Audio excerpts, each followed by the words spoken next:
The 1959 Tibetan Uprising or 1959 Tibetan Rebellion began on 10 March 1959, when a revolt erupted in Lhasa, the capital of Tibet, which had been under the effective control of the Communist Party of China since the 17-point agreement in 1951. Although the 14th Dalai Lama's flight occurred in 1959, the guerrilla warfare later spread to other areas of Tibet, and lasted through 1962. The anniversary of the uprising is observed by some Tibetan exiles as the Tibetan Uprising Day. The anniversary of its end is celebrated in Tibet as Serfs' Emancipation Day. Armed resistance in East Tibet. In 1951, a 17-point agreement between the People's Republic of China and representatives of the Dalai Lama was put into effect. Socialist reforms such as redistribution of land were delayed in Tibet proper. However, Eastern Kham and Amda were outside the administration of the Tibetan government in Lhasa, and were thus treated more like other Chinese provinces, with land redistribution implemented in full. The Khampas and nomads of Amda traditionally owned their own land.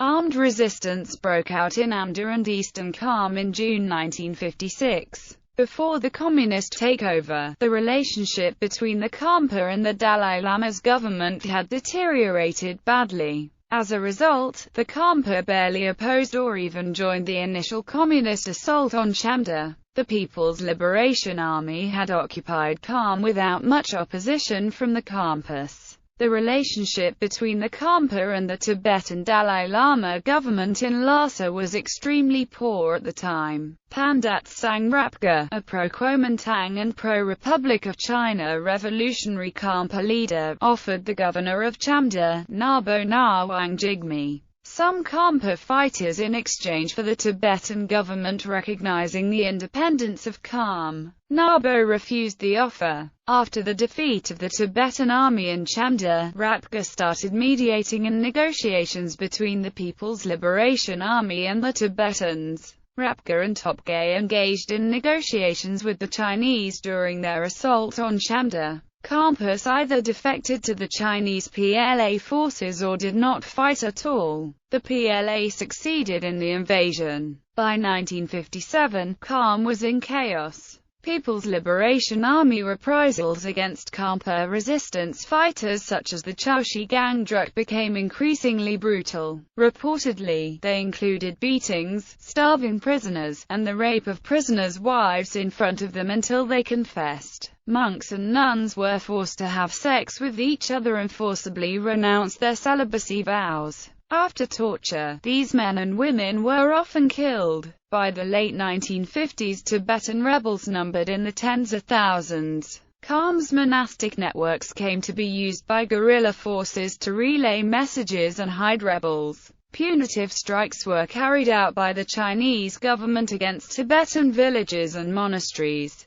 Tibetan exiles assert that threats to bomb the Potala Palace and the Dalai Lama were made by Chinese military commanders in an attempt to intimidate the guerrilla forces into submission. Lhasa continued to abide by the 17-point agreement and sent a delegation to Kham to quell the rebellion. After speaking with the rebel leaders, the delegation instead joined the rebellion. Kham leaders contacted the Central Intelligence Agency, but the CIA under President Dwight D. Eisenhower insisted it required an official request from Lhasa to support the rebels. Lhasa did not act. Eventually the CIA began to provide covert support for the rebellion without word from Lhasa. By then the rebellion had spread to Lhasa, which had filled with refugees from Amda and Kham. Opposition to the Chinese presence in Tibet grew within the city of Lhasa. In mid-February 1959, the CCP Central Committee's Administrative Office circulated the Xinhua news agency internal report on how the revolts in the Tibetan region have gathered pace and developed into a nearly full-scale rebellion. In a situation report for top CCP leaders.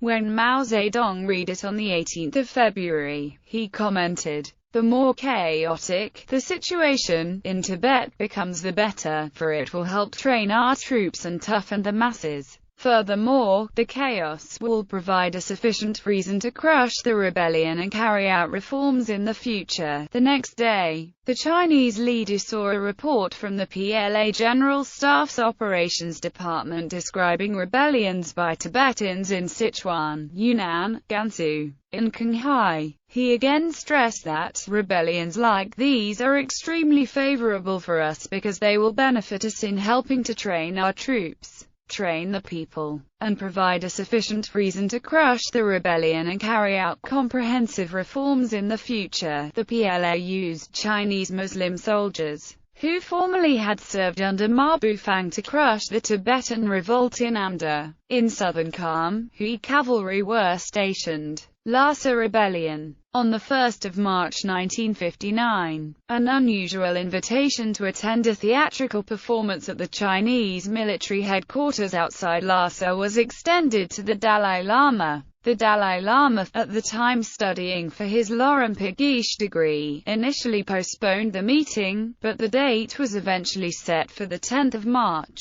On 9 March, the head of the Dalai Lama's bodyguard was visited by Chinese army officers. The officers insisted that the Dalai Lama would not be accompanied by his traditional armed escort to the performance, and that no public ceremony for the Dalai Lama's procession from the palace to the camp should take place, counter to tradition. According to historian Tsering Shakya, the Chinese government was pressuring the Dalai Lama to attend the National People's Congress in April 1959, in order to repair China's image with relation to ethnic minorities after the Khampas rebellion. On 7 February 1959, a significant day on the Tibetan calendar, the Dalai Lama attended a religious dance, after which the acting representative in Tibet, Tan Guanzan, offered the Dalai Lama a chance to see a performance from a dance troupe native to Lhasa at the Norbulinka to celebrate the Dalai Lama's completion of his Lorempaghish degree. According to the Dalai Lama's memoirs, the invitation came from Chinese General Chiang Ching-wu,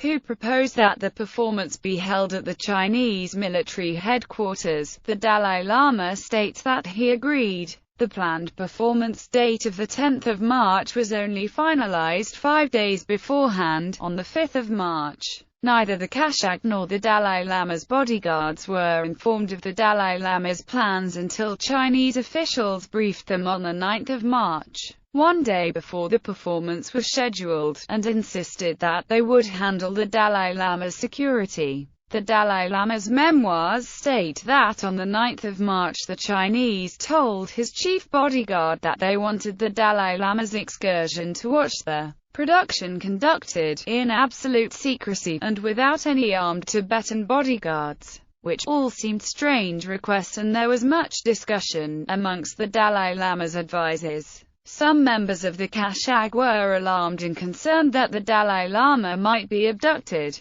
recalling a prophecy that told that the Dalai Lama should not exit his palace. According to historian Tsering Shakya, some Tibetan government officials feared that plans were being laid for a Chinese abduction of the Dalai Lama, and spread word to that effect amongst the inhabitants of Lhasa. On the 10th of March, several thousand Tibetans surrounded the Dalai Lama's palace to prevent him from leaving or being removed. The huge crowd had gathered in response to a rumor that the Chinese communists were planning to arrest the Dalai Lama when he went to a cultural performance at the PLA's headquarters. This marked the beginning of the uprising in Lhasa. Though Chinese forces had skirmished with guerrillas outside the city in December of the previous year, although CCP officials insisted that the reactionary upper stratum in Lhasa was responsible for the rumor, there is no way to identify the precise source. At first, the violence was directed at Tibetan officials perceived not to have protected the Dalai Lama or to be pro-Chinese. Attacks on Han started later. One of the first casualties of mob was a senior Lama, Pagbala Swanam Gyamko, who worked with the PRC as a member of the preparatory committee of the Tibetan Autonomous Region, who was killed and his body dragged by a horse in front of the crowd for 2 kilometers. On the 12th of March, protesters appeared in the streets of Lhasa declaring Tibet's independence. Barricades went up on the streets of Lhasa, and Chinese and Tibetan rebel forces began to fortify positions within and around Lhasa in preparation for conflict. A petition of support for the armed rebels outside the city was taken up, and an appeal for assistance was made to the Indian consul. Chinese and Tibetan troops continued moving into position over the next several days, with Chinese artillery pieces being deployed within range of the Dalai Lama's summer palace, the Norbulinka. On the 15th of March, preparations for the Dalai Lama's evacuation from the city were set in motion, with Tibetan troops being employed to secure an escape route from Lhasa. On the 17th of March, 2 artillery shells landed near the Dalai Lama's palace, triggering his flight into exile. On the 19th of March, the Chinese started to shell the Norbulinka, prompting the full force of the uprising. Combat lasted only about 2 days, with Tibetan rebel forces being badly outnumbered and poorly armed. 2 British writers, Stuart and Roma Gelder, visited the Chancel Phodrang Palace in the Norbulinka in 1962 and found its contents meticulously preserved. They did not claim that the Norbulinka had not been damaged. United States involvement. The United States funded training and arms for the guerrillas in Tibet prior to the uprising and for several years following. From 1959 to 1964, Tibetan guerrillas were secretly trained at Camp Hale by the Central Intelligence Agency. The Tibetan project was codenamed Saint Circus, and it was similar to the CIA operation that trained dissident Cubans in what later became the Bay of Pigs invasion. In all, around 259 Tibetans were trained at Camp Hale. Some were parachuted back into Tibet to link up with local resistance groups. Others were sent overland into Tibet on intelligence gathering missions, and yet others were instrumental in setting up the CIA-funded Tibetan resistance force that operated out of Mustang, in northern Nepal. Republic of China involvement and position on Tibetan independence. Pandit Sangrapka, a pro-Kuomintang and pro-Republic of China revolutionary Khampa leader, was instrumental in the revolt against the communists. The Kuomintang had a history of using Khampa fighters to oppose both the Dalai Lama's Tibetan government, and battled the communist Red Army. Rapka continued to cooperate with the ROC Kuomintang government after it fled to Taiwan. They provided training to Khampa rebels against the Communist PLA forces. The Republic of China on Taiwan disputed with America whether Tibet would be independent, since the ROC claimed Tibet as part of its territory. Rapka agreed to a plan in which the revolt against the communists would include anti-feudalism, land reform, a modern government, and to give power to the people. The Republic of China continued to claim Tibet as an integral part of its territory in accordance with its constitution, contrary to the claims of the Dalai Lama's Central Tibetan Administration, which claimed Tibetan independence. After the 1959 Tibetan Rebellion, Chiang Kai-shek announced in his letter to Tibetan friends that the ROC's policy would be to help the Tibetan diaspora overthrow the People's Republic of China's rule in Tibet.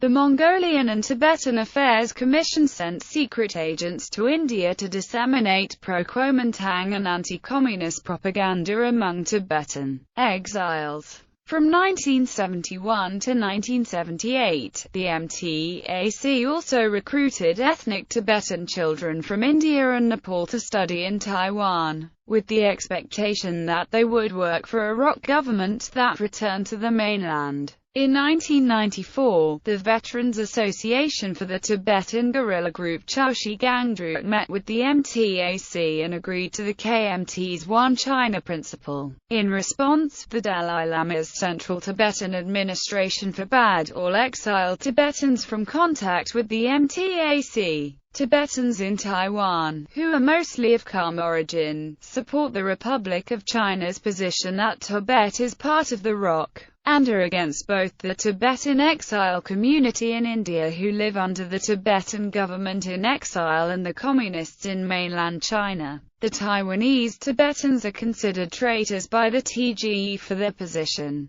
Comment by the Soviet Union. The Soviet Union offered moral support to the Tibetan rebels, saying that theirs was a legitimate grievance against the Chinese casualties. The Tibetan government in exile reports variously 85,000, 86,000, and 87,000 deaths for Tibetans during the rebellion, attributed to secret Chinese documents captured by guerrillas. Tibetologist Tom Grunfeld said, "The veracity of such a claim is difficult to verify." Warren W. Smith, a writer with Radio Free Asia, writes that the secret documents came from a 1960 PLA report captured by guerrillas in 1966, with the figures first published by the TGIE in India in 1990. Smith states that the documents said that 87,000 enemies were eliminated, but does not take eliminated to mean killed, as the TGIE does.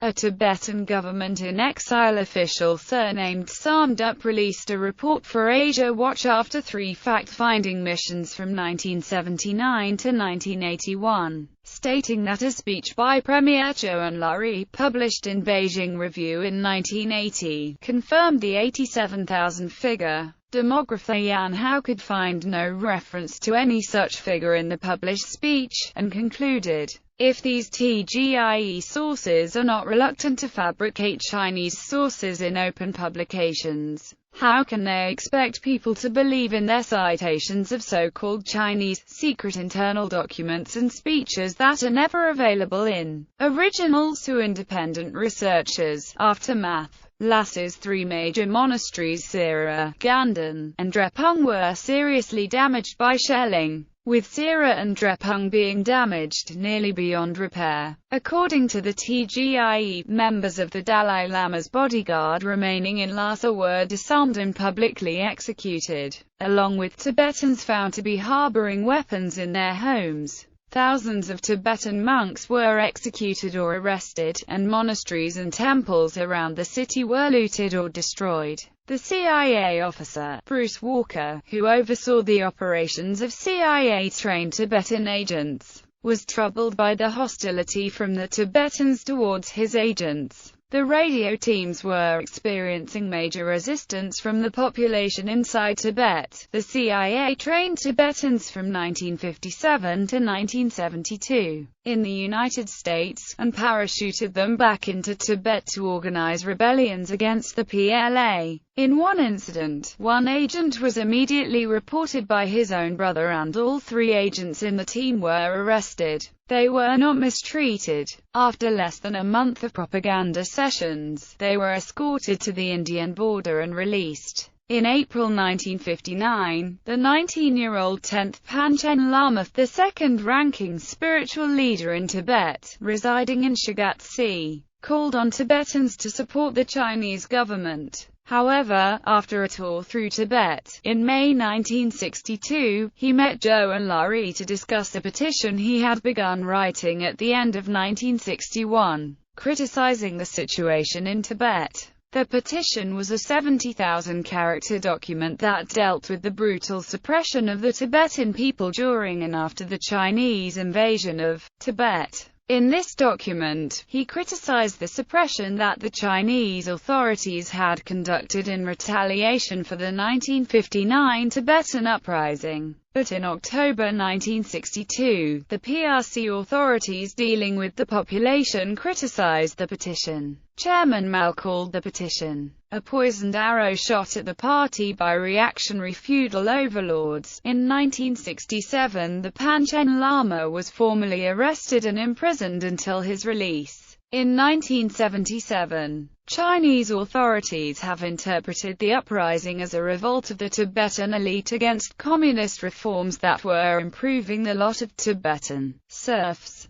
Tibetan and third-party sources, on the other hand, have usually interpreted it as a popular uprising against the alien Chinese presence. Historian Tsering Shakya has argued that it was a popular revolt against both the Chinese and the Lhasa government, which was perceived as failing to protect the authority and safety of the Dalai Lama from the Chinese.